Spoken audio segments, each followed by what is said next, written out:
Bienvenidos Miguel y su familia. Gracias a Dios que ya pasaron las enfermedades. Ya, fue tremendo, ¿verdad? Pues bienvenidos también a todos mis hermanos que están aquí. Esperemos que los que vienen en camino puedan llegar a tiempo de saludo cuando terminemos. Tienes que dar la hora, ¿verdad? De compartir la. Yo creo que por ahí viene, por ahí viene.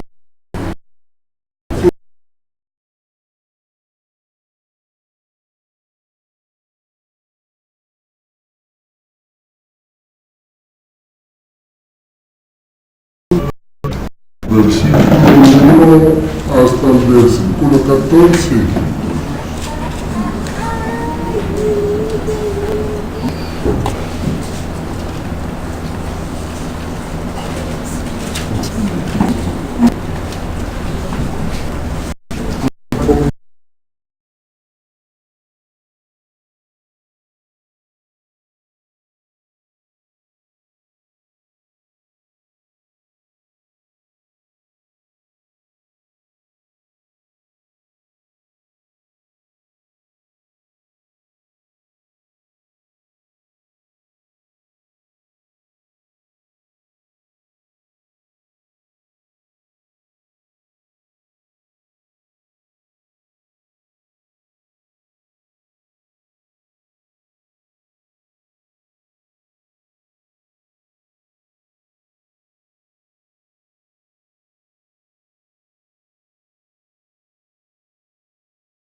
Y la participación de sus padecimientos, llegando a ser semejante a él en su muerte, si en alguna manera llegase a la resurrección de los muertos, no que la haya alcanzado ya, ni que ya sea perfecto, sino que prosigo por merecerlo así aquello para la cual también ha sido por Cristo Jesús.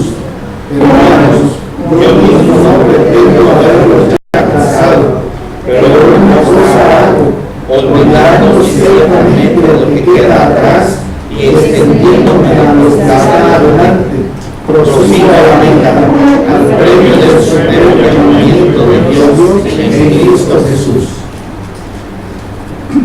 Bien, antes de comenzar, si alguno de los varones quisiera tomar este tiempo para pedir en oración al Señor que pues, disponga nuestros corazones y nos dé la luz que viene por el Espíritu Santo y entender su palabra, y por los hermanos que ya lleguen. ¿Quién quiere?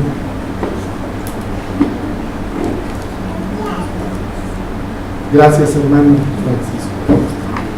Dios les damos por este día, gracias por tu palabra y pedimos que nos espíritu que nos abra el conocimiento para seguir edificándonos y creciendo en su nombre. Dios que nos hemos llegado, que está en camino, vaya bien.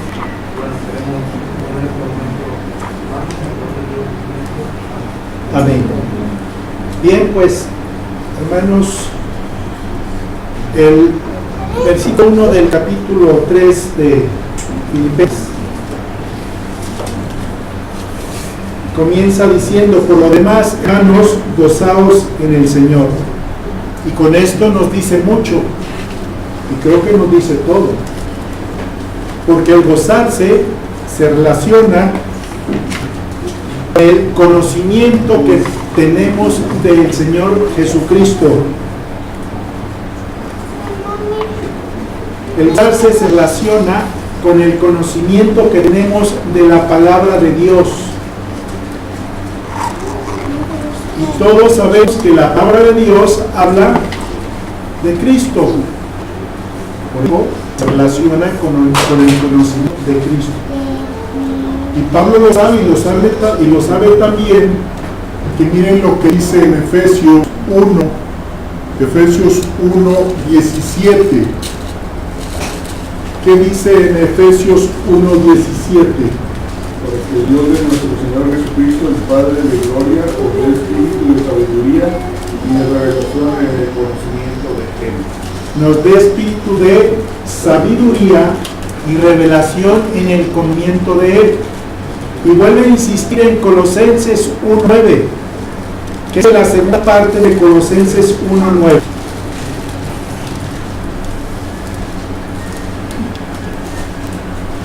Por lo cual también nosotros, desde el día en que grabamos, nos rezamos por vosotros y pedir que seáis llenos de conocimiento de su voluntad en toda sabiduría y espiritual. Y pedid que sean llenos de todo conocimiento y sabiduría. ¿En qué? A ver, no oigo, Pepe. E inteligencia espiritual. Pero ¿en el conocimiento de quién? ¿Y cuál es la voluntad de Dios? Que conozcamos a su Hijo.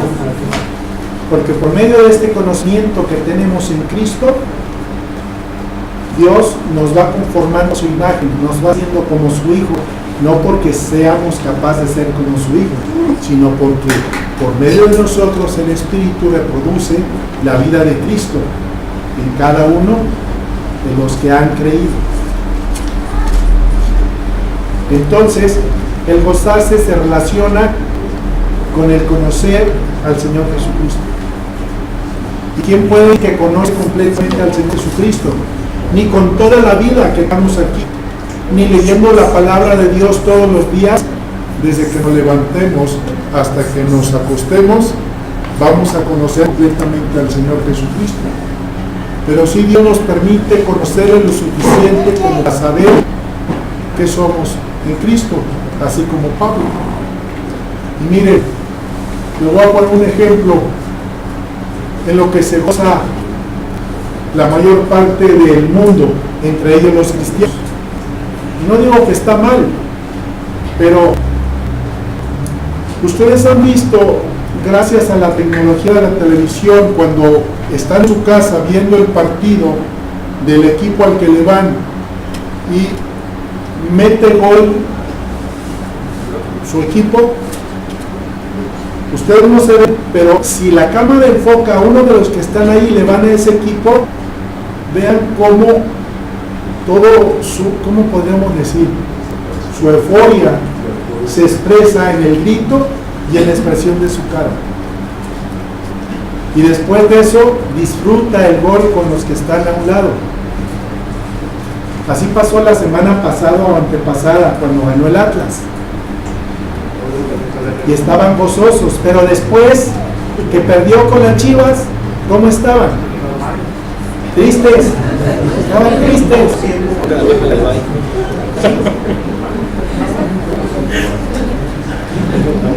Y yo creo, no, me puedo equivocar, que es la pasión más grande que puede experimentar el ser humano que se apasiona con el deporte.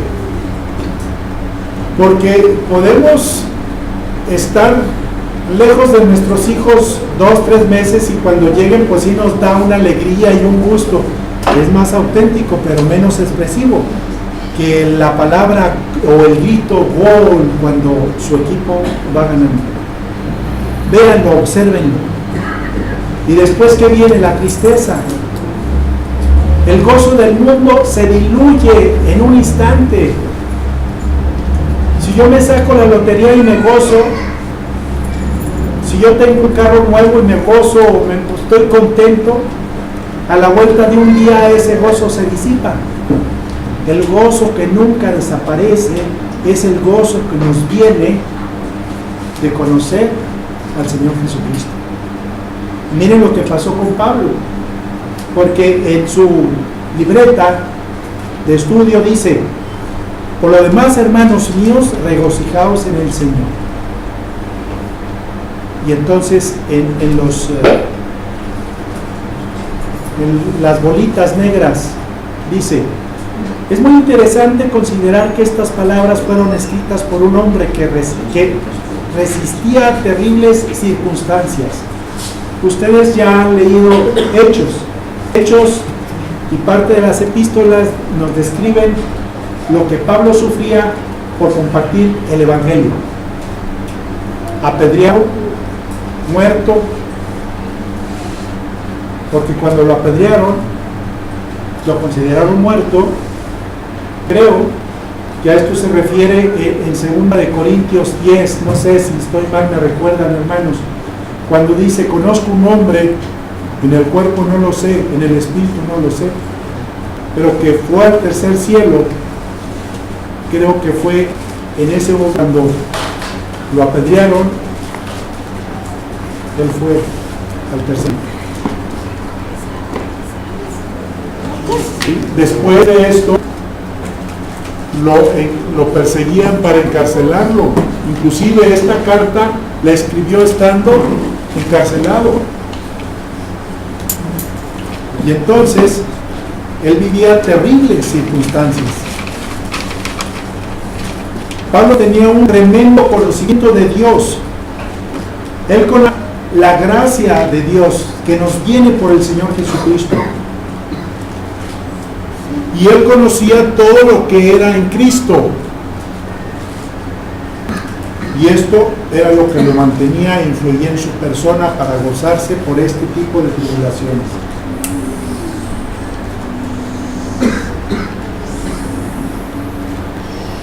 Lo importante sería que después de que estaríamos gozosos por esa razón, pero no se ve, hermano, carne voluble. Mas sin embargo, el que conoce al Señor Jesucristo y sabe lo que somos en Él, nos gozamos de las tribulaciones, nos gozamos de las circunstancias, no porque seamos, como luego dicen, masoquistas, sino porque estamos confiando en el Señor Jesucristo y sabemos lo que Él está haciendo en nuestra vida. Luego dice: esto fue lo que influenció, controló y trajo estabilidad a su corazón.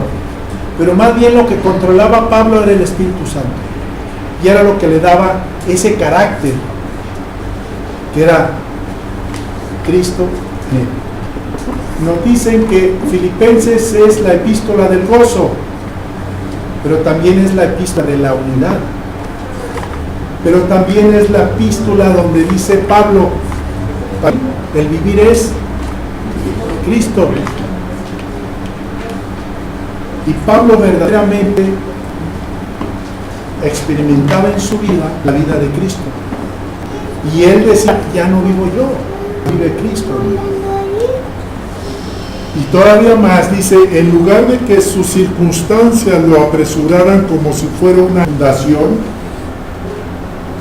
y que esto provocara que perdiera la postura y la calma en su corazón, vemos que las verdades de su identificación con Cristo, actuando como un ancla en medio de un mar delirante, estabilizando y guardando su corazón, su alma, y dice mente, voluntad y emociones. Las tres características del alma de Pablo eran usadas por el Espíritu Santo para manifestar el carácter de Cristo a través de él. Y entonces, pues Pablo se gozaba, estaba bajo control del Espíritu Santo. Nosotros, yo creo que, pues, nadie se salva de vivir circunstancias difíciles, accidentes, problemas financieros, problemas de salud y problemas en sus relaciones interpersonales.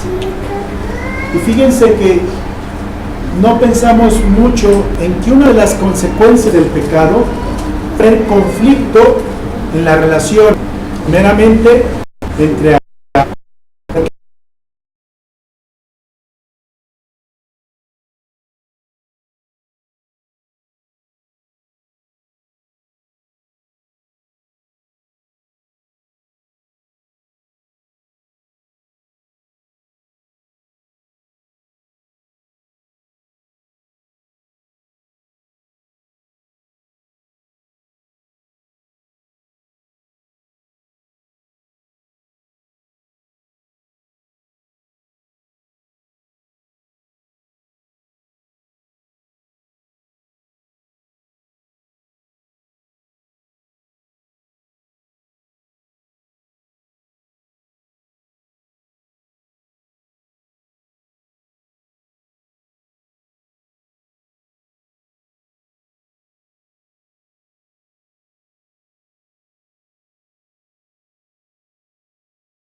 desaparecen. Estamos enfocados en Cristo y no en la carne.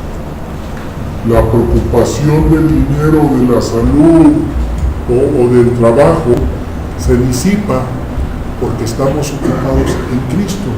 aquí Pablo conocía perfectamente bien su identificación con Cristo.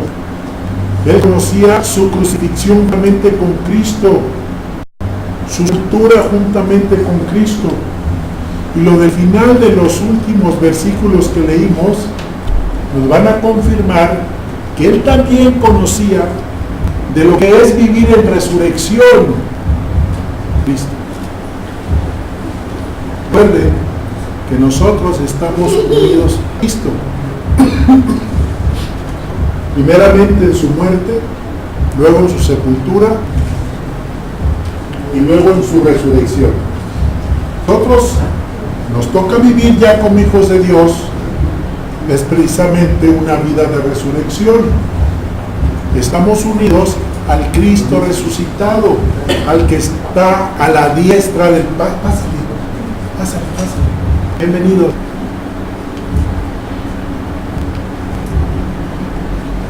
Estamos unidos al Cristo resucitado. Esa es la identificación. Eso es lo que Pablo conocía. Y por eso el Espíritu Santo lo sustentaba y se gloriaba en todas las circunstancias adversas. Se regocijaba. Y miren, dice, tenemos en nuestras familias accidentes, problemas financieros, así como problemas en relaciones interpersonales. En un día corriente probablemente tengamos varias circunstancias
nosotros mismos,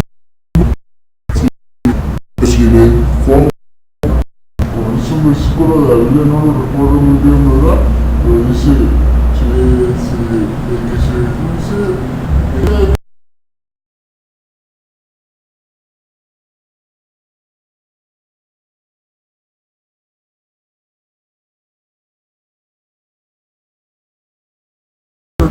Dios usted estuvo paciente y alcanzó algo usted, ¿verdad? Así es. Sí. ¿Verdad que sí? Ajá. Paciente. Entonces el versículo de la Biblia dice así, desde que hubiese esperado con paciencia, alcanzó la promesa. Así es.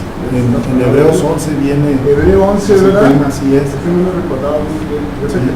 La paciencia que nos da la fe. Gracias, hermano. Así es.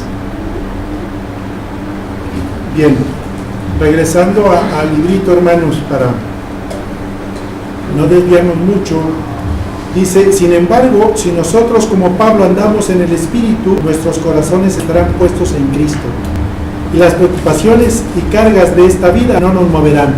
Y menciona o nos refiere aquí a Romanos 8:35, y siempre es importante ir y leer la palabra, porque eso es en lo que debemos de estar ocupados, en estar leyendo la palabra. Y dice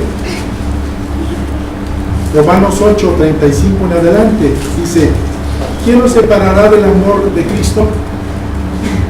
¿Tribulación o angustia? ¿O persecución o hambre? ¿O desnudez o peligro o espada? Como está escrito, por causa de somos muertos todo el tiempo. Somos contados ovejas de matadero. Antes, en todas estas cosas somos más que vencedores por medio de aquel que nos amó, o sea, Cristo. Por lo cual, seguro de la muerte, ni la vida, ni ángeles, ni principados, ni potestades, ni lo presente, ni lo porvenir, ni lo alto, ni lo profundo, ni ninguna otra cosa creada nos podrá separar del amor de Dios, que es en Cristo Jesús, Señor nuestro. Y en esto estaba ocupado Pablo, llevando el Evangelio.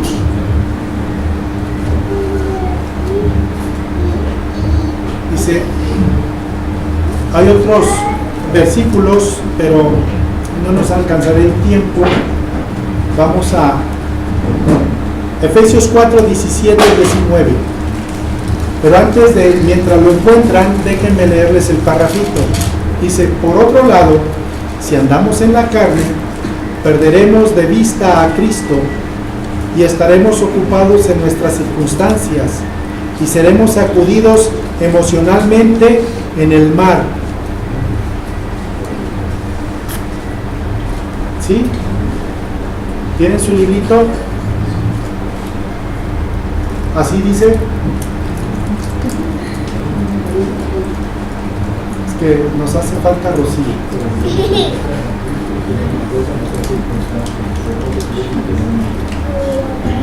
Seremos sacudidos emocionalmente en el mar. ¿No? En el mar. En el mar. Miren lo que dice Mateo 14:30. Mateo 14:30. ¿Qué dice Mateo 14:30?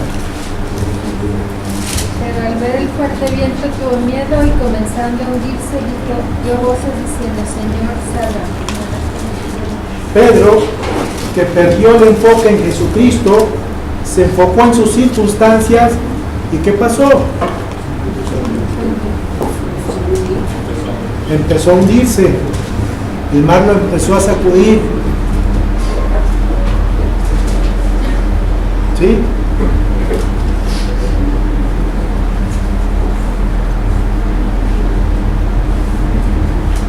¿No lo tienen? Sí. ¿Recuerdan ese pasaje? Cuando el Señor Jesucristo empezó a andar sobre las aguas del mar, lo vieron sus apóstoles y se asustaron porque pensaban que era un fantasma. Y entonces Él les dice, no teman, soy yo. O sea, hey, pongan la vista en mí. Y entonces Pedro, que es, yo creo, el apóstol más representativo del cristiano, debería ser Pablo, pero resulta que es Pedro, porque siempre Pedro era impulsado por la carne a hablar, ¿sí? Y aquí no nos quedó mal, porque después de que dice Jesucristo, no teman, soy yo, él dice, si eres tú, manda que vaya a ti. Y se ven. Y entonces mientras Pedro ha enfocado en Cristo, él va caminando sobre las aguas. O sea, él va caminando en el Espíritu, porque las aguas tipifican al Espíritu, ¿sí? Pero cuando pierde el enfoque en el Señor Jesucristo y empieza a ver sus circunstancias, ¿qué pasa? Se empieza a hundir, como los cristianos carnales. Es un buen ejemplo de que no debemos de perder el enfoque en el Señor Jesucristo, porque si no, nos vamos a hundir. Luego el versículo 2 dice, cuidado de los perros.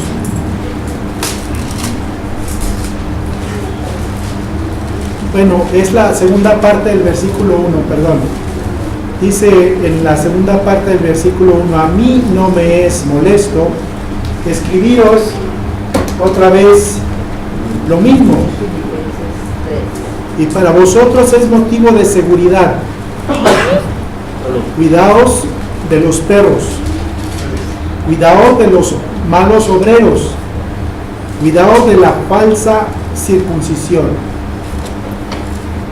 Después de que les dice gozaos en el Señor, y ya vimos cuál es el medio de gozarnos en el Señor, o cuál es el camino para gozarnos en el Señor, ahora les dice que tengan cuidado de los perros, cuidado de los malos obreros y cuidado de la falsa circuncisión. Estaba preocupado profundamente por los filipenses, porque ellos, igualmente que Pablo, estaban padeciendo por compartir el Evangelio. Y aparte, que había falsos maestros o malos maestros queriéndolos influenciar. Y Pablo les dice, guardaos 3 veces. Él les recuerda la obra que Jesucristo ha hecho al salvarlos y santificarlos, que fue una obra terminada y completa y que no había nada que añadírsele. Y en eso Pablo basaba su gozo, y en eso invitaba a los filipenses a que fundamentaran su gozo en la obra completa del Señor Jesucristo.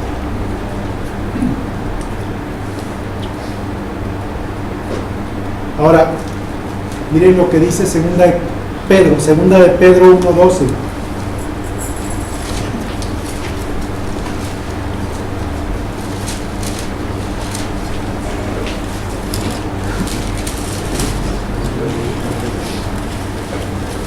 Por esto, yo no dejaré de recordar siempre estas cosas, aunque vosotros las sepáis, aunque ustedes sepan que están crucificados juntamente con Cristo, no dejamos de estarlo manifestando y expresando.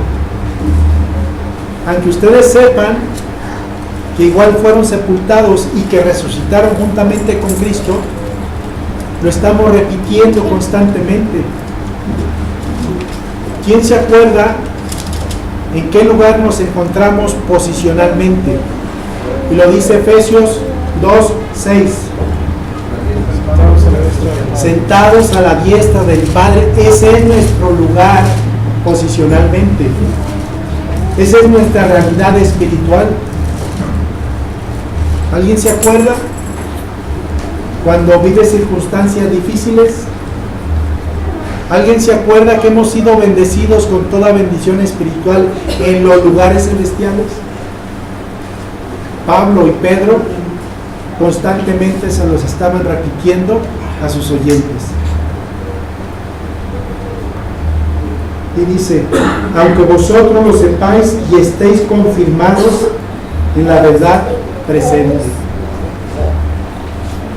No es la primera vez que Pablo les decía que tuvieran cuidado de los judaizantes, de los obreros, más bien, sí, de los pastores que se vestían como corderos.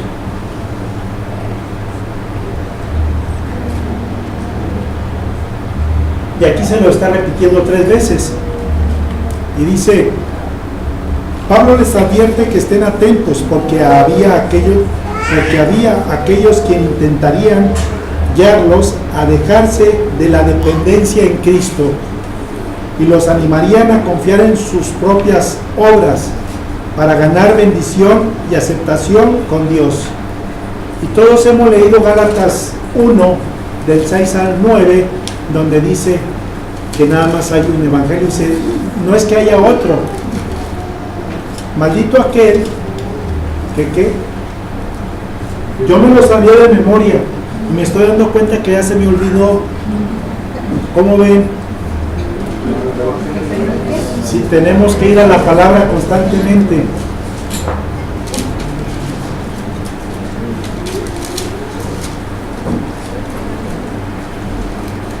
Dice, estoy maravillado de que tan pronto os hayáis alejado del que os llamó por la gracia de Cristo para seguir un evangelio diferente. No que haya otro, sino que hay a algunos que os perturban y quieren pervertir el evangelio de Cristo. Mas si a nosotros o un ángel del cielo os anunciare otro evangelio diferente del que os hemos anunciado, sea anatema, o sea, sea maldito. Como antes hemos dicho, también ahora lo repito, si alguno os predica diferente evangelio del que habéis recibido, sea anatema.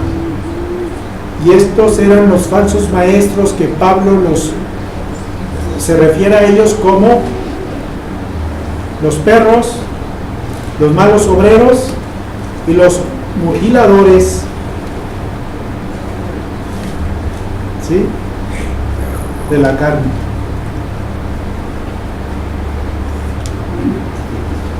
Los perros, o sea, ¿cómo se podría decir? El concepto perro, o más bien la palabra perro, la usaban los fariseos o los judíos para dirigirse a los gentiles. El perro era un animal inmundo. Los gentiles eran inmundos para los judíos y les llamaban perros. Pero aquí el término Pablo lo está usando para los judaizantes, ¿sí? También les está llamando malos obreros, porque estos judaizantes se introducían a la congregación de la iglesia, hacían que les tuvieran confianza o ganaban confianza en los líderes y luego soltaban sus doctrinas, sus falsas doctrinas, causaban contienda, división y dividían el cuerpo. Y los mutiladores eran los judíos que decían que había que circuncidarse porque si no eran hijos de Dios. Y entonces, miren lo que dice 2 Corintios 11.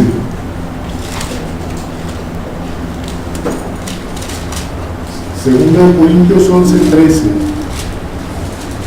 dice, porque estos son falsos apóstoles, obreros fraudulentos, que se disfrazan como apóstoles de Cristo.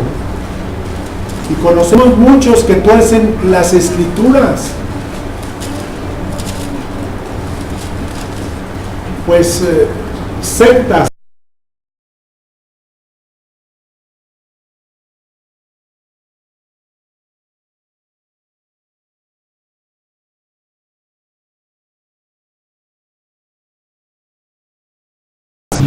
diciendo Pablo, porque estos son falsos apóstoles, obreros fraudulentos, que se disfrazan como apóstoles de Cristo. Y luego los falsos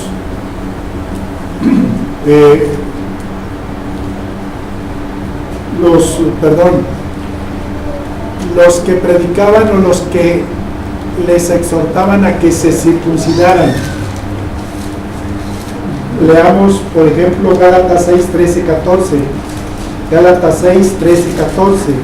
Dice: porque ni aun los mismos que se circuncidaban guardaban la ley, pero quieren que vosotros os circuncidéis para gloriarse en vuestra carne.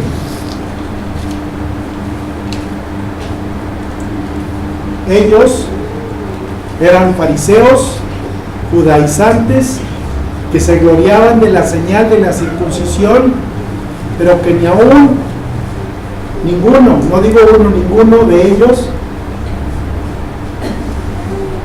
se sometía a la voluntad de Dios, o se daba cuenta que su carne, más bien, no habían puesto su carne en la cruz, que esa es la verdadera circuncisión. Ahorita lo vamos a ver. Miren lo que dice en el 14: pero lejos esté de mí gloriarme, sino en la cruz de nuestro Señor Jesucristo, porque en el mundo me es crucificado a mí y yo al mundo.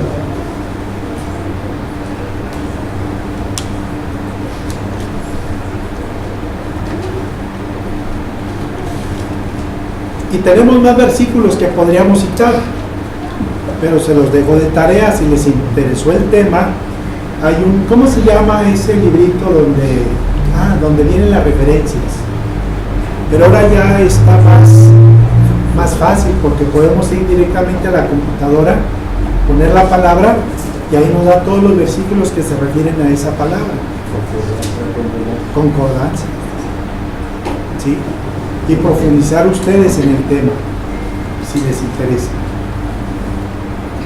Luego, miren lo que dice Pablo, versículo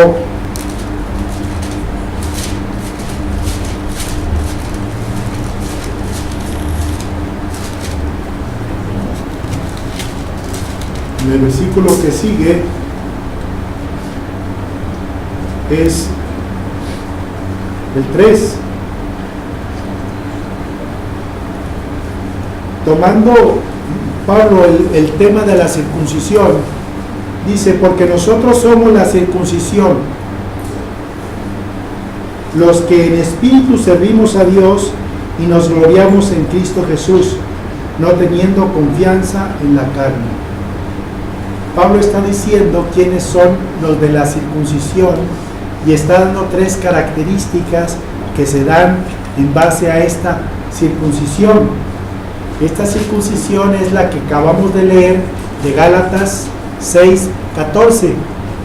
Recuerden, lo acabamos de leer. Gálatas 6, 14. Dice: pero lejos esté de mí gloriarme, sino en la cruz de nuestro Señor Jesucristo, porque en el mundo me es crucificado a mí y yo al mundo. La verdadera circuncisión son la de todos aquellos que se glorían en la cruz de Cristo. Y sabemos lo que significa esto, porque recuerden los problemas que había en Corinto. Pablo no llega y lo reprende, le dice: es que ustedes no están portando bien, tienen que abandonar todas esas acciones y obedecer los imperativos que están en las epístolas de Efesios, de Romanos.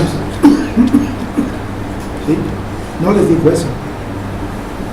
Fue y les declaró la locura de la cruz. Le recordó la cruz de Cristo y que él se gloriaba en la cruz de Cristo, para de esta manera recordarles que estaban crucificados juntamente con Cristo, que ellos habían sido sepultados y que ahora eran una nueva criatura en Cristo, y que en ellos habitaba el Espíritu Santo.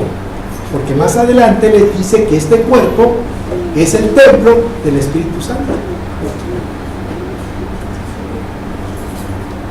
Y que por esto, o sea, porque el Espíritu Santo mora en nosotros, podemos vivir la vida de Cristo en nosotros. Entonces dice, porque nosotros somos la circuncisión, los que en espíritu servimos a Dios. Esa es la primera característica. Nosotros, como hijos de Dios, circuncidados por la cruz de Cristo, por gloriarnos en ella, por leer el Evangelio, servimos a Dios en el Espíritu. Solo cuando nuestra vida es controlada por el Espíritu y no por la carne. La siguiente característica es que nos gloriamos en Cristo Jesús. Primero, los que en espíritu servimos a Dios. Segundo, los que nos gloriamos en Cristo Jesús. Y tercero, que no tenemos confianza en la carne.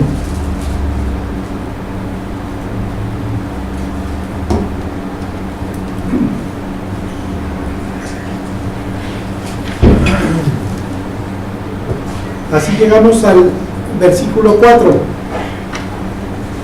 ¿Alguna pregunta hasta el momento? ¿Preguntas? Sí. Yo creo que valdría la pena, no sé si ahorita o después, pero mencionar el origen de la circuncisión, de dónde nació, qué significa. Si quieres lo comento rápido, pero claro. Es en Génesis, cuando Dios le promete a Abraham una descendencia que va a ser multiplicada, le promete un hijo y descendencia, y la Biblia dice que Abraham le creyó a Dios y le fue contada por justicia. Ese es el primer hecho, que Dios le dice a Abraham cuál es su plan, qué va a hacer de él, y Abraham le cree sin hacer nada todavía, sino simplemente lo toma como un hecho y lo cree. Y después está como señal de este pacto, de lo que Dios va a hacer con Abraham, es la circuncisión.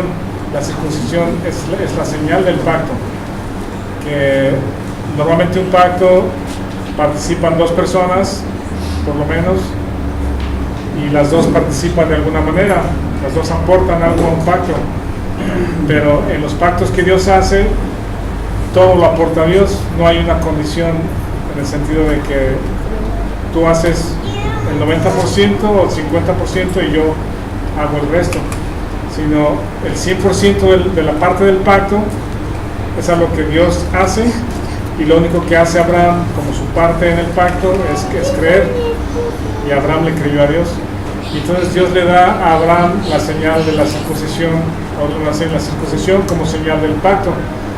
Entonces él a los 80 y tantos años se circuncidó, y Dios le dice: todos tus hijos, tus siervos, todos los que compres, todos los que estén en tu casa van a ser circuncidados, todos los varones, ¿sí? Y el que no sea circuncidado ha violado mi pacto. La circuncisión, o el cortar la carne de todo varón, era la demostración de la fe. ¿Sí me explico? Era la demostración de la fe. Es un pacto de fe y no un pacto de acción. Pero luego dice: debe ser circuncidado el nacido en tu casa y el comprado por dinero, y estará mi pacto en vuestra carne por pacto perpetuo. Como un recordatorio de la promesa de Dios. Entonces, cuando Pablo dice acá, nosotros somos la circuncisión, también dice Gálatas que todos los que son de la fe son hijos de Abraham. Entonces nosotros somos, en el sentido espiritual, hijos o consecuencia o parte de ese pacto que Dios hizo con Abraham, pero no es un pacto plenamente de carne, sino es un pacto de fe. ¿Sí me explico? Así como dices, lo que Dios puso el 100%, ¿verdad? A nosotros, ¿qué nos queda hacer? Solamente ser la obediencia. Creer. Bueno, sí, y obedecer. ¿Para qué? Para que, por así que, como él puso la circuncisión y todo eso, ¿qué es lo que pasa a nosotros? Lo que debemos de hacer, porque nosotros estamos hechos a semejanza de él. ¿Sí? Entonces, ¿qué nos queda hacer? Más que obedecerlo. ¿Para qué? Para que podamos ser 100% que estamos diciendo. O sea, nosotros no podemos poner Dios me da un 90%, yo pongo el 10%, no. Le pone el 100%, lo único que tiene que hacer es darnos la obediencia, como Abraham que hizo. Él obedeció a Dios, y Dios probablemente lo recompensó. Sí, solo se va el tiempo, pero ya te dejo, pero la obediencia es fruto de la fe. Es fruto de la fe, no es parte del pacto. La obediencia no es parte, sino la parte del pacto es creer a Dios, y en consecuencia de la fe viene el obedecer, que también es un fruto para el creyente, es el fruto de la santificación. Pero ese es el antecedente, pues, de la circuncisión, ¿no? Como dice en Romanos 4:9, dice: ¿es pues esta bienaventuranza solamente para los de la circuncisión o también para los de la incircuncisión? Porque decimos que a Abraham le fue contada la fe por justicia. ¿Cómo pues le fue contada? Estando en la circuncisión o en la incircuncisión. No en la circuncisión, sino en la incircuncisión. Y recibió la circuncisión como señal, como sello de la justicia de la fe que tuvo estando aún incircunciso, para que fuese padre de todos los creyentes no circuncidados, a fin de que también a ellos la fe les sea contada por justicia. Lo que nos compartió nuestro hermano Rafa, para recordar un poquito más lo que es la circuncisión y qué significa, ¿no? Y de dónde viene, cuál es el sustento. Bien. Estamos en el versículo 4. Pablo hace una advertencia contra la justicia legalista y dice: aunque yo tengo también de qué confiar en la carne, si algunos piensan que tienen de qué confiar en la carne, yo más. Porque los legalistas confiaban en su propia fuerza, en su autojustificación, o sea, en la carne. Y Pablo hace la observación de: si ellos tienen que confiar en la ley, yo más. Ellos confiaban en lo que Dios rechaza. ¿Qué dice Isaías 64? Isaías 64, 6. Porque si es Isaías 64, 6. Es interesante leerlo porque está en relación a esto de las justicias del hombre. Si bien todos nosotros somos como suciedad y todas nuestras justicias como trapo de inmundicia, caímos todos nosotros como la hoja, y nuestras maldades nos llevaron como viento. Todas nuestras justicias son como trapos de inmundicia. Y de lo que se vanagloriaban los judaizantes precisamente era de sus trapos de inmundicia. Y dice Pablo: si ustedes se glorían en sus trapos de inmundicia, les voy a presentar los míos. Y dice: circuncidado al 8º día, del linaje de Israel. O sea, él estaba manifestándose como judío y diciendo la señal de la circuncisión, y aparte dice: del linaje de Israel, el pueblo escogido de Dios, de la tribu de Benjamín, una de las principales tribus de las 12, de donde salió el primer rey de Israel, Saúl. Hebreo de hebreos, o sea que se mantenía en la ortodoxia, ¿sí?, de la palabra de la ley, no como los saduceos, que habían abandonado el tema de la resurrección. No abandonado el tema, sino más bien no creían en la resurrección.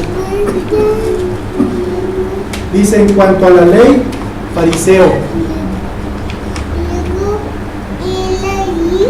En cuanto a celo, perseguidor de la iglesia. En cuanto a la justicia, que es en la ley irreprensible, no porque no tuviera pecado, sino porque era tan meticuloso con la ley que presentaba seguramente los sacrificios que tenía que presentar por alguna falta que había cometido. ¿Sí?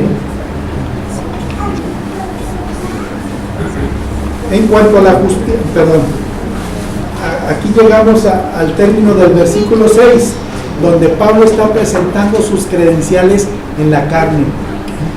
Esos trapos de inmundicia con los que vanagloriaban los fariseos y con los que se vanagloria cualquiera que tiene reconocimiento de su congregación y se satisface por ello. ¿Sí? Y se enseñorea de la grey. Conocemos a muchos, abundan. Y entonces miren lo que dice en el versículo 7. Pero cuantas cosas eran para mi ganancia, o sea, todo lo que él mencionó, las he estimado como pérdida por amor de Cristo. Y ciertamente aún estimo todas las cosas como pérdida por la excelencia del conocimiento de Cristo Jesús. Otra vez el tema de conocer al Señor Jesucristo. Pablo lo conocía porque él se consideraba muerto juntamente con Cristo y resucitado a novedad de vida, donde el Espíritu Santo controlaba su vida. Pablo ya no vivía su vida, él vivía la vida de Cristo.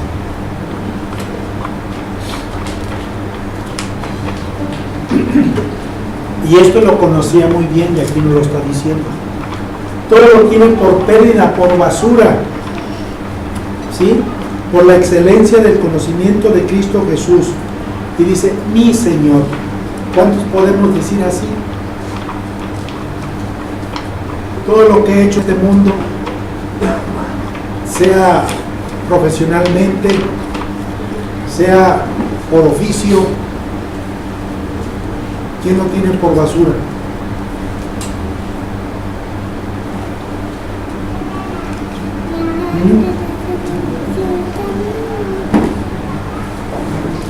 Y todo por la excelencia de conocer a Cristo y decir, mi Señor. Dice, por amor del cual he perdido todo y lo tengo por basura para ganar a Cristo. Yo creo que está hablando precisamente de ese tiempo en el que él se vanagloriaba de perseguir a la iglesia, de que iba y pedía cartas para perseguir a los cristianos, para encarcelarlos. ¿Sí? Y de pronto todo eso lo tiene por basura para ganar a Cristo. Y luego dice, y ser hallado en él, no teniendo mi propia justicia, que es por la ley, sino por la que es por la fe de Cristo, la justicia que es de Dios por la fe. ¿Cómo fue justificado, o más bien, cómo Dios declaró justo a Abraham? Por la fe, porque Abraham le creyó. ¿Cómo declaró justo a Noé? Por la fe. A David, por la fe, por creer su palabra, porque creer lo que Dios decía, y al creerlo estaban bajo su voluntad. Igualmente aquí dice,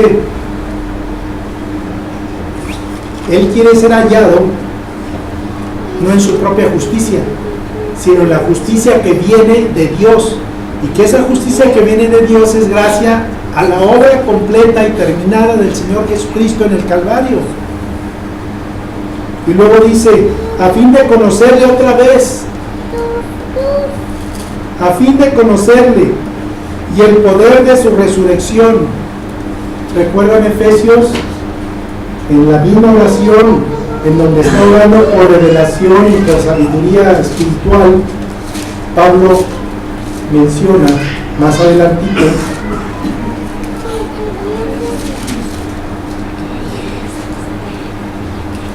en el versículo 18 y 19, dice, alumbrando los ojos de vuestro entendimiento.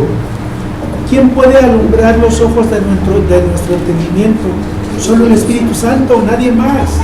No mi capacidad intelectual para razonar y entender la Biblia, porque solamente lo haría a nivel de la carne. Quien me revela lo espiritual de la palabra de Dios es el Espíritu Santo. Él es el que alumbra los ojos de vuestro entendimiento para que sepamos cuál es la esperanza a que Él os ha llamado y cuál es la riqueza de la gloria de su herencia en los santos. Miren lo que dice: y la supereminente grandeza de su poder para con nosotros los que hemos creído. ¿A qué se está refiriendo? Según la operación del poder de su fuerza, la cual operó en Cristo, resucitándole de los muertos. Está hablando del Espíritu Santo que operó en Cristo, lo resucitó y lo sentó a la diestra del Padre, así como lo ha hecho también con nosotros. A eso se está refiriendo aquí el versículo 10, a fin de conocer cuál es el poder de su resurrección. ¿Cuál es el poder de su resurrección? El Espíritu Santo. Y la participación de sus padecimientos, llegando a ser semejante a Él en su muerte. O sea, Pablo no solamente se consideraba muerto juntamente con Cristo, sino que también padecía los padecimientos de Cristo por compartir el Evangelio.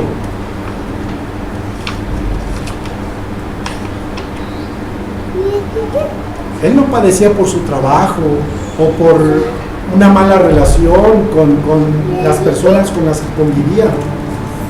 No, él padecía por compartir el Evangelio. Y dice, si en alguna manera llegase a la resurrección de entre los muertos. ¿Qué está diciendo aquí con esto?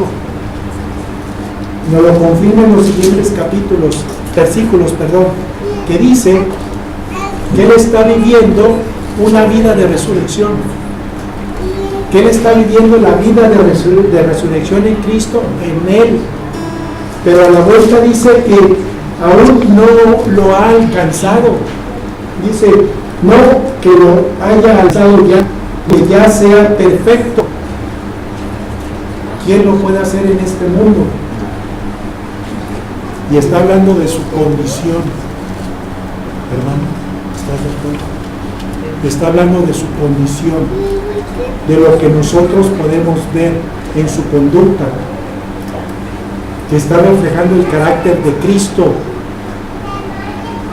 Está hablando de eso.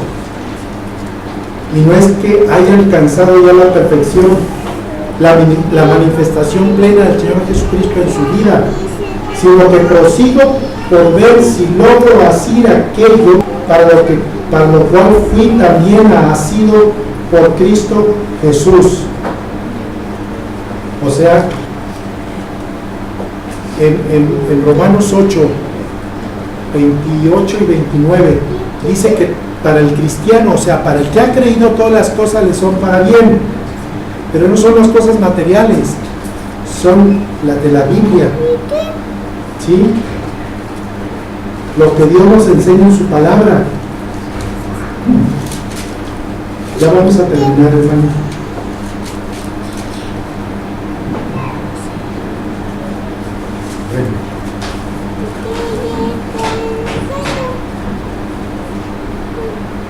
Entonces, dice, asidos por Cristo Jesús.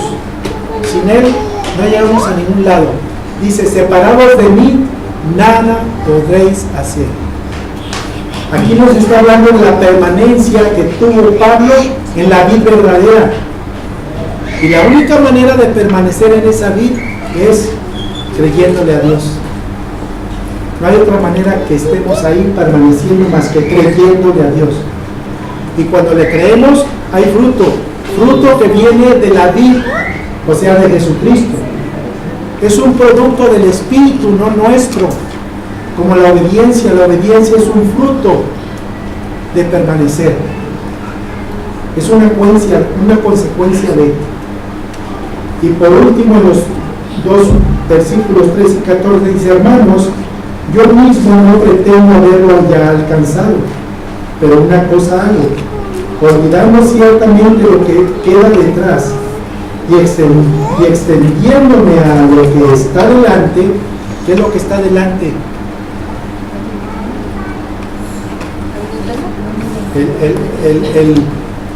El juicio del gran trono blanco o el tribunal de Cristo. A ver, ¿qué está delante para el cristiano? ¿El juicio del gran trono blanco o qué? El tribunal de Cristo, en donde ya es el encuentro con el Señor Jesucristo, después de haber resucitado los que estemos durmiendo, o los cristianos que estén aún vivos. Dice, prosigo a la meta, esa es la meta, al premio del supremo llamamiento de Dios en Cristo Jesús, que se va a dar en el momento del tribunal de Cristo, para su iglesia, para su cuerpo, para su novia, que no va a ser un juicio para nosotros, va a ser un juicio para nuestras obras que hayamos hecho aquí en el mundo.